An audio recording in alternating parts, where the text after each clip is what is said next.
Uçsuz bucaksız evrende yalnız olduğumuzu mu düşünüyorsunuz? Eğer öyleyse ben sizinle aynı fikirde değilim.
Merhaba, ben Can Yavuz.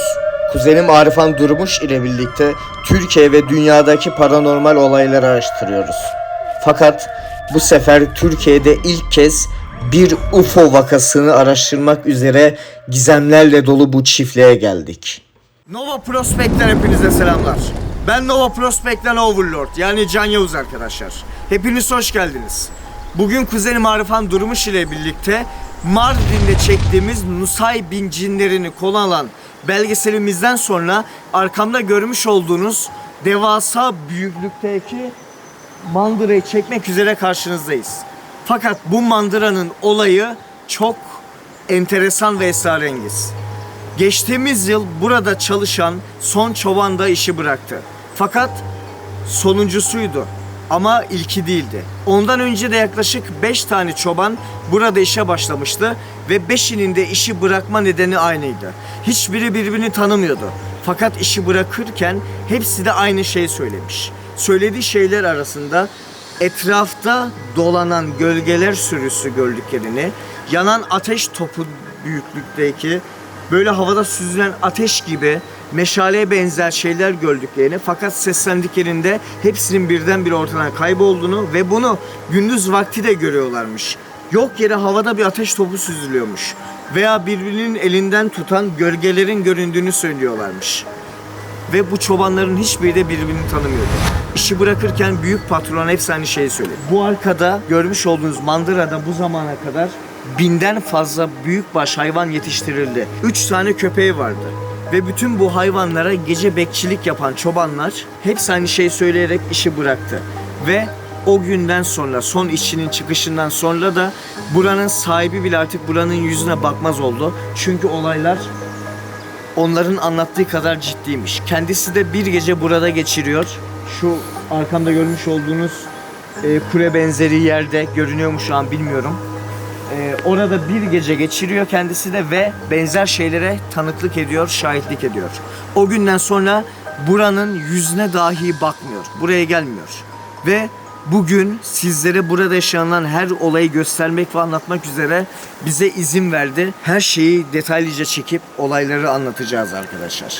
Bildiğiniz gibi Çernobil'de çektiğimiz veya Türkiye'nin birçok yerinde, dünyanın birçok yerinde çektiğimiz belgesellerden sonra ekstra bir belgesel serisi daha oluşturulduk. Diğer belgesel serilerimizden bağımsız olarak.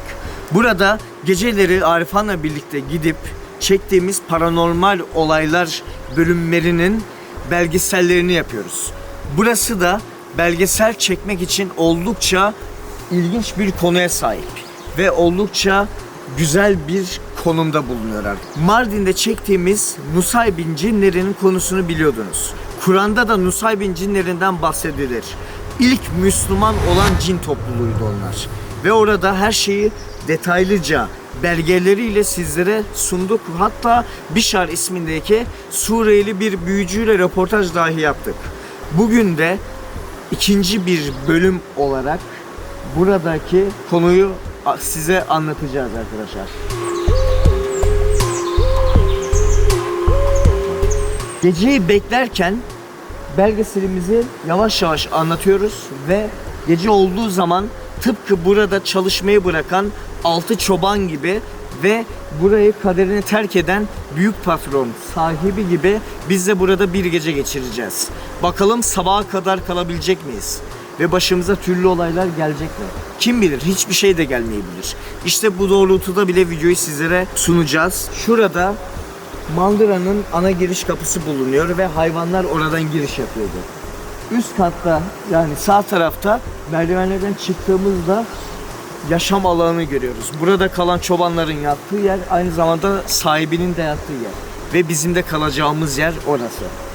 Oradan bütün her yere hakim olacağımıza eminiz. Çünkü mandıra'dan daha yüksekte bulunan bir kule orası ve bütün mandıra ayaklarımızın altında olacak. Muhtemelen şu an zaten görüntüyü ekrana vermişimdir. Burada yaşanan olayların cinlerden kaynaklı mı yoksa daha farklı varlıklardan kaynaklı mı olduğunu bilmiyoruz. Havasından mıdır, suyundan mıdır? Belki buradaki oksijeni kokladığımızda, İçimize çektiğimizde de belki psikolojik sorunlar yaşıyoruzdur. Gözle göremediğimiz küçücük partiküller vardır ve bunlar bize halüsinasyon görmeye itiyordur.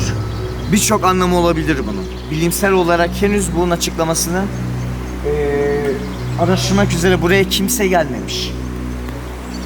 Ama 6 tane çobanın sonuncusunu da burada işi bıraktıktan sonra bir de buranın büyük sahibi, patronu bu şekilde olaylarla karşılaşınca işi tamamen bırakıyor. Buraya yaptığı yatırımı öylece kaderine terk ediyor.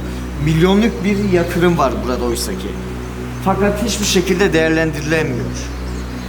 Buraya nam saldığı için kıraathanelerde dönen erkeklerin kendi arasında konuşarak buradaki korkunç anları birbirlerine sürekli olarak anlatması ve bunların da kulaktan kulağa yayılarak ve her zaman biraz daha farklı insana birbirini anlatarak artık son raddeye gelmiş ve buradaki olaylar insanlara çok ürpertici geliyor.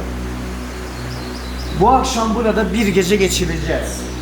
Zaten şimdi ufaktan gezmeye de başlıyorum. Bir gece geçireceğiz, bakalım sabaha kadar kalabiliyor muyuz? Ufacık da olsa bir olaya tanıklık ediyor muyuz? O tam da daha demin halüsinasyondan bahsetmiştim. Arkamda görmüş olduğunuz şuradaki beyaz çuvalı videonun başından beri orada görmeme rağmen bir ineğe benzettim. O yüzden anlık bir durgunluk yaşadım. Çatırdama sesi geldi. Burada gördüğünüz birçok mobilya ve eşya böylece bırakılmış. Şu mesela çok değerli. Gerçekten çok değerli bir masa. Bu değerli eşyalar bile bırakılmış.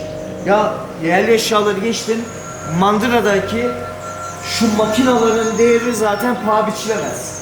Arkada kocaman bir dondurucu var. Bunlar hepsi milyonluk şeyler. Ne yaşanmış da, ne olmuş da buraya kimse gelip bunları almaya cesaret edememiş. O kadar mı büyük, korkutucu, ürpertici olaylar burada yaşanmış? Bu bir kesim makinesi. Şöyle, yani direkt beni parçalayabilecek güçte, görüyorsunuz. Bunları ağaç kesmek, tahta kesmek için değil. Hayvanların kemiklerini kesmek için kullanıyorlardı. Burada bir tane daha var. Şu bir tartı. Hayvanların kilosunu tartmak için kullanılıyordu.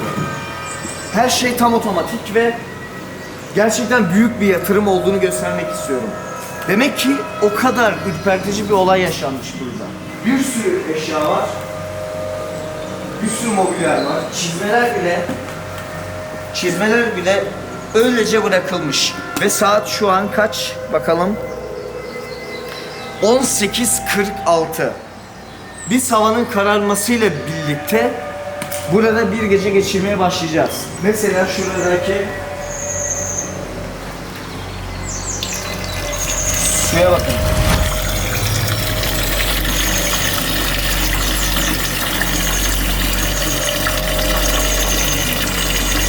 Çamur akıyor, çamur. Bu bile beni şu an ürpertmeye yetti. Bakalım neler var.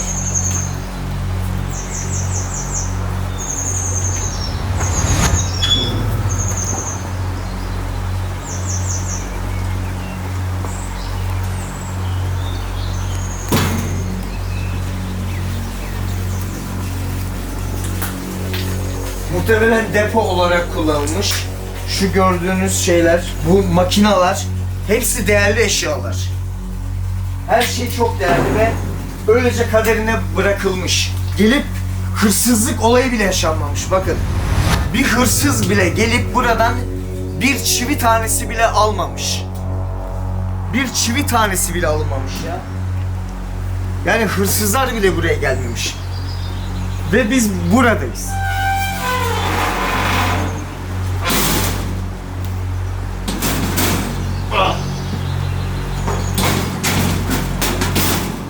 Her şey o kadar uzun süredir kullanılmıyor ki, o kadar uzun süredir işlemiyor ki her şey paslanmış.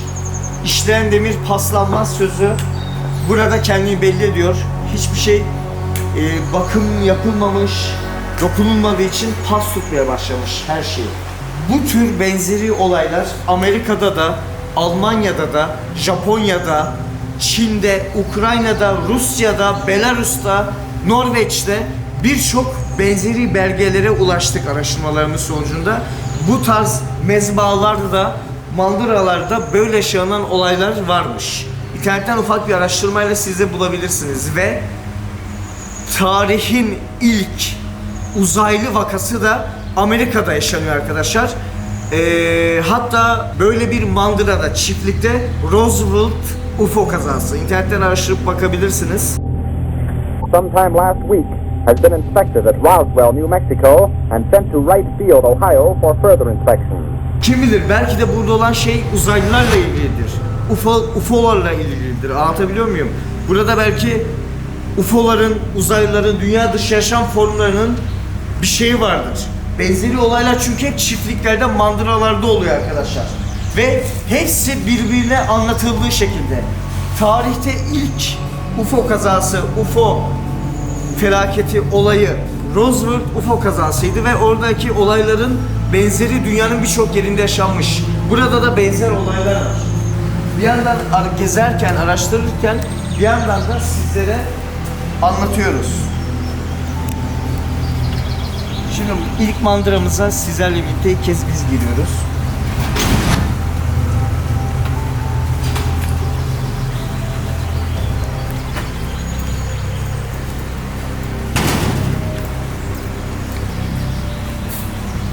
Of. Gerçekten ürpertici. Bakın.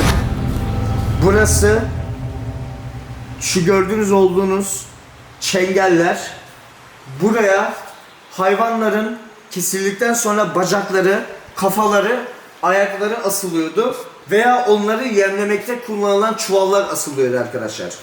Şurası hayvanların yemliği. Zaten saman kalıntılarını görüyorsunuz ve bayağı uzaklığa gidiyor. Dediğim gibi zaten burada büyükbaş 1000 tane, 1000'den fazla hayvan varken 500 tane de ufakbaş hayvan varmış. Büyüklü küçüklü. Şöyle çengeller ve üzerinde kandan dolayı hem pas tutmuş hem de kanın ufak izlerini görebiliyoruz. Yağlanmış, yağ bağlamış ve çürümüş. Bakın şurada mesela.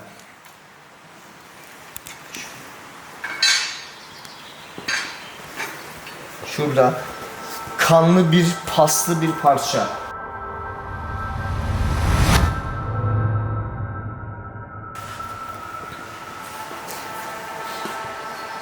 Ve zaten garip bir koku var. Hayvanların kalıntıları burada kaldığı için çürümüş. Kemiklerini belki görebiliriz. Oo, şuraya bakın.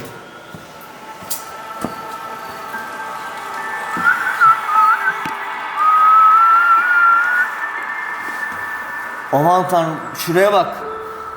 Of, felaket. Hepsi birbiriyle bağlantılı. Rosewood UFO kazasında da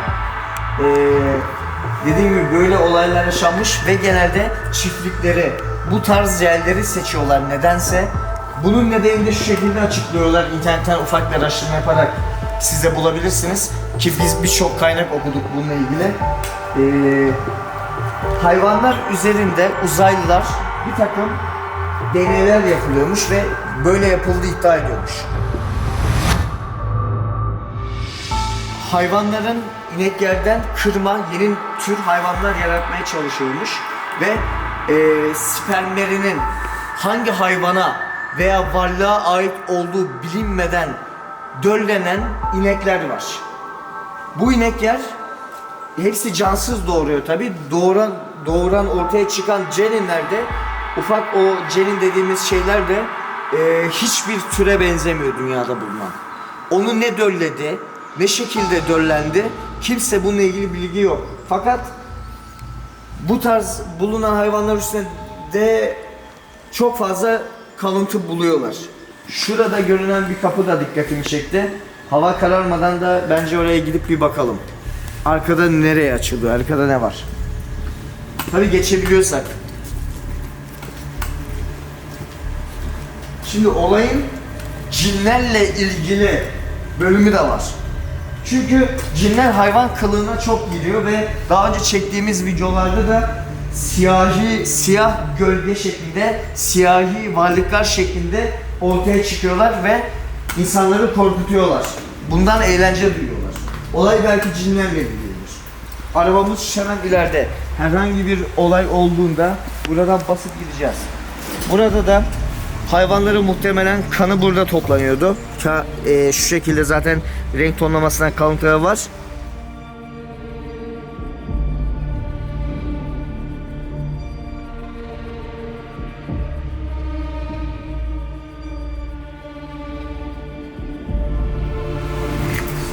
Bir buzdolabımız, dondurucumuz. Kesilen hayvanların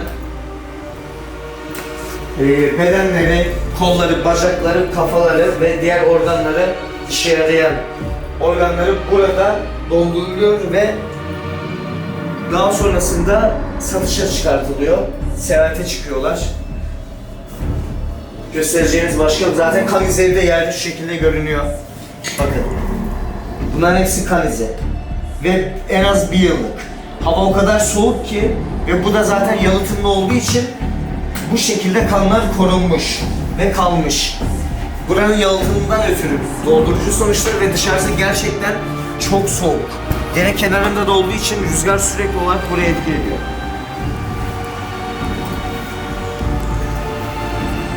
Onun yanı sıra burası hayvanların yemlendiği yer, doldurduğu yer. Şurada zaten yemleri de mevcut ve şu an yem yok. Normalde burayı açıyorlar ve yem burada doluyor. Evet, şimdi yanda görmüş olduğumuz büyük mandıraya giriyoruz.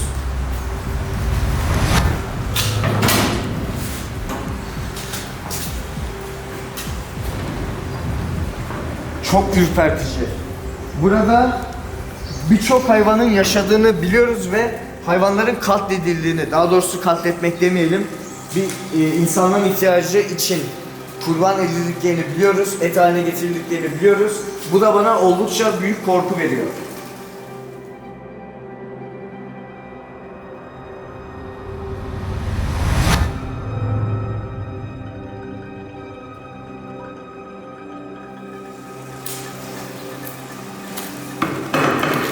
Bakalım hala sistem çalışıyor mu arkadaşlar?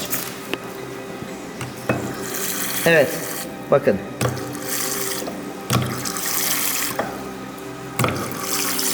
Çamurlu akıyor. Çok, bak bu bile bana bir korku vermeye yetiyor. Normalde burası çamursuz akar çünkü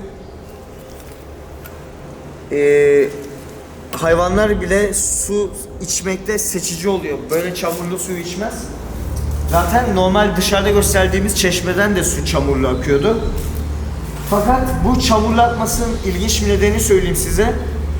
Burası bu olaylar yaşanmaya başladıktan sonra sular çamurlu akmaya başlamış. Ve suyun kaynağına gittiklerinde her şeyin normal olduğunu görüyorlar. Su tertemiz. Fakat buraya geldiğinde çamurlu oluyor. Defalarca kez bunun bakımını yaptırıyorlar ve bu bakım yapıldıktan sonra her şeyin olağan şekilde temiz aktığını görüyorlar. Fakat iş buraya geldiği zaman bu şekilde çamurlu doluyor. Böyle çamurlu. Yani kaynağından buraya gelene kadar sağlamken, bütün sistemler temizlenmişken nedensiz bir şekilde buradan bu su çamurlu akıyor. Bak görüyor musunuz? Çamurlu. Bütün bu mandıranın, çiftliğin suyu bu şekilde çamurlu akıyor arkadaşlar. Duş alırlarken, ellerini yıkarken, yemek yapmak için kullandıklarında bile. Bu sistemi anlatmayı unuttum. Buraya hayvanlar bu şekilde diziliyor veya şu şekilde diziliyorlar. Su içecekleri zaman kafalarını buraya koyuyorlar ve su otomatik olarak dolmaya başlıyor. Sonra su içiyorlar. Buradan da çıkabiliriz.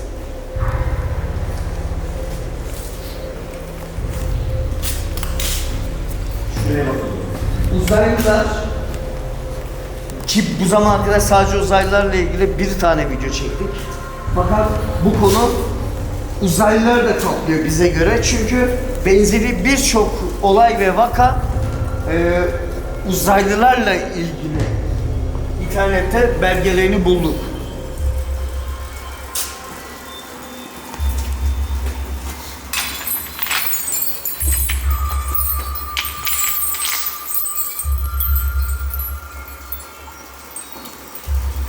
Her biri hayvanların boğazına takılan zincirde. Bazıları araya kaynayanlar da hayvanların etlerinin asıldığı zincirler. İnanılmaz bir paslanma var kullanılmadığı için. Otomatik süt sağma makinalarının pistonları da burada böyle duruyor. Duvarlar tamamen harap olmuş durumda.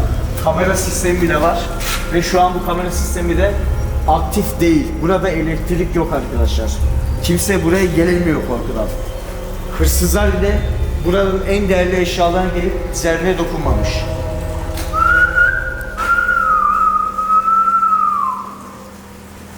Bayağı büyük.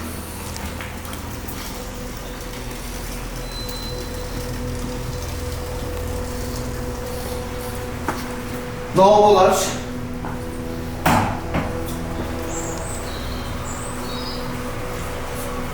Burada el yıkama yeri.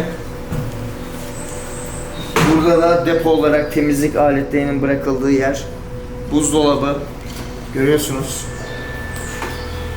Hayvanların sağlığında kullanılan, hayvanları aşılamak için kullanılan aşılar. Her şey duruyor burada. Olduğu gibi bırakılmış. Şimdi yaşam alanına çıkıp bakalım. Burası ne? Elektrik kablosu var. Açacak hiçbir şey yok.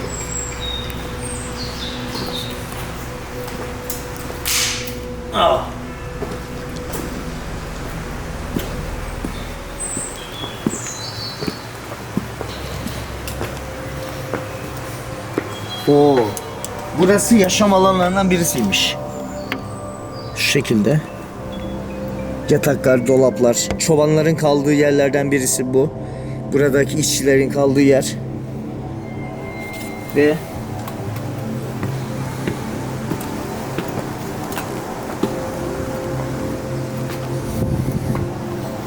çiftliğin her yerine hakim olan yer burası.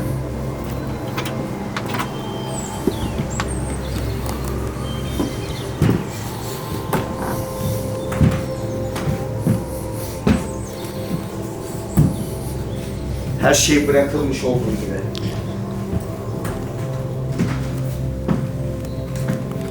Ve gayet güzel bir yapı. Burada yaşanılabilirmiş. Ona rağmen çobanlar burada işi bırakarak gidiyor arkadaşlar. Burada çalışmıyor. Ne yaşadılarsa, ki bu çobanlardan birisi kekere kalıyor arkadaşlar, konuşamıyor. Her zaman tekliyor. Bir kelime bir saatte söylemeye başlamış. Bununla ilgili de tedavisini görmekte.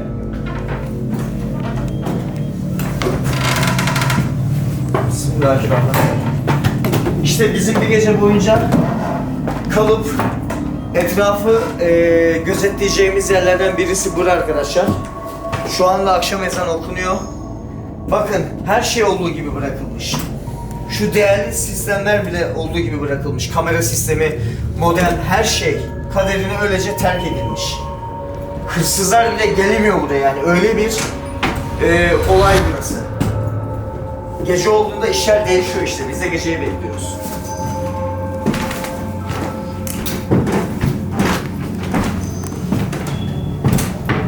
Her yer buradan görünüyor bu şekilde.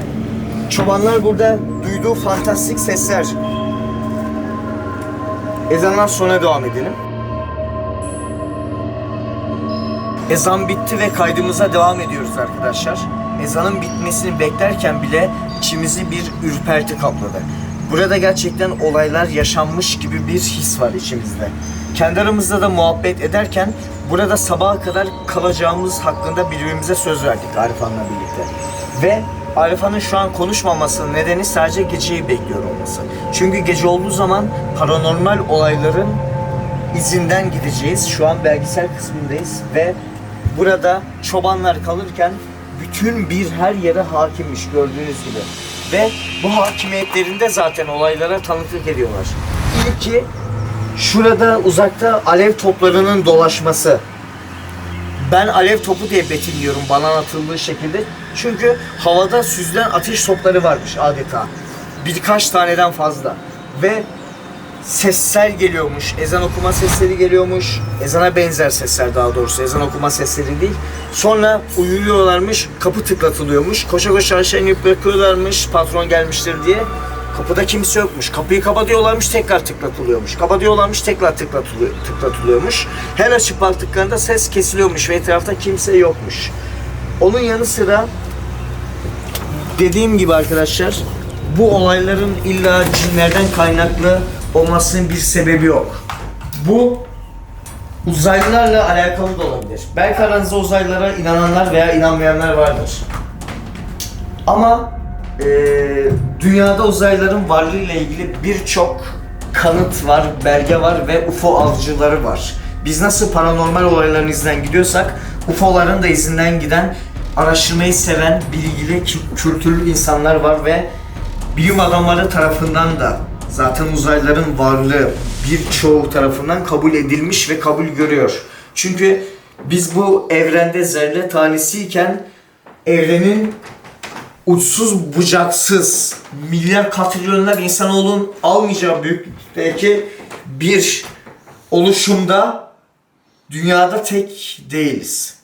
Ben de uzaylıların varlığına inanıyorum. Çünkü Kur'an-ı Kerim'de bile bundan bahsediliyor. Apaçık uzaylılar denmiyor. Fakat insanoğulları, hani alemlerden bahsediyor. Zaten Allahu Teala alemlerin Rabbidir diye geçiyor değil mi? Bütün alemlerin Rabbi Allahu Teala'dır.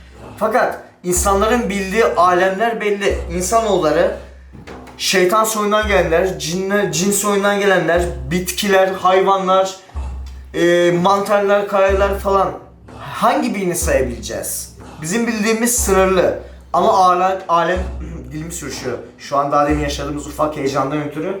Alemlerin Rabbi her şeyi kapladığı için ve insanoğlu da sınırlı bilgiye sahip bununla ilgili. Fakat aralarında kim bilir ne gibi varlıklar var. Uzaylılar da, dünya dışı varlıklar da dahil.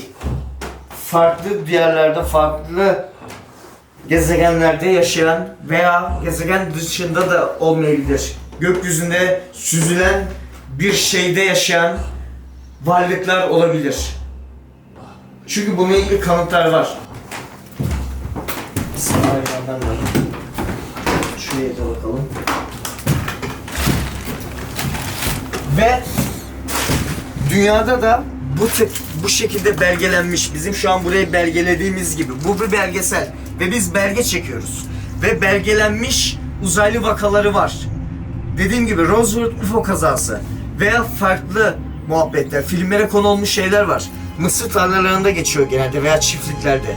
Bu da bir çiftlik işte arkadaşlar ve yaşanılan şey illa cinlerle alakalı olmayabilir. Belki uzaylılardır, belki dünya dışı farklı varlıklardır veya cinlerin soyundan gelen bir türüdür. Ama burada işi bırakan çok insan olmuş ve sadece bu Türkiye'de değil. Dünyanın birçok yerinde, ülkesinde benzer olaylar da var. Türkiye'deki ilk olayı biz belgeliyoruz. Şu an havada kararıyor yavaş yavaş. Bakalım saat kaç olmuş? Fazla bir vakit geçtiğini sanmıyorum onun üstünden. Geçmiş. Zaman çok hızlı geçiyor. Saat şu an 19:15 olmuş. Son söylediğim saatten bu zamana bayağı bir vakit geçmiş. Gece olunca da burada bir gece kalmaya çalışacağız. Belki uyumaya çalışacağız. Belki etrafı gözetleyeceğiz. Geceyi bekliyoruz arkadaşlar. Artık size gösterebileceğimiz şeyler kalmadı. O yüzden şimdi diyoruz ki akşam olduğunda görüşürüz ve belgesel serimizin nasıl paranormal olaylar serisine geçişini ve ikisinin bir arada nasıl yürütüldüğünü size gösteriyoruz. Belki kim bilir sizin beğenileriniz sayesinde bu tarz belgeseller de çekmeye devam ederiz. Akşam olduğunda görüşürüz.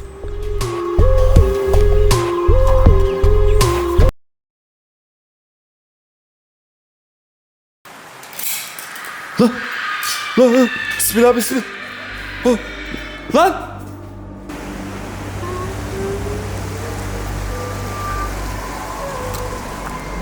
Ateş ateş ateş. Lan! Lan! O bak zincirler yan tarafta şeyde asılıydı bak hatırla.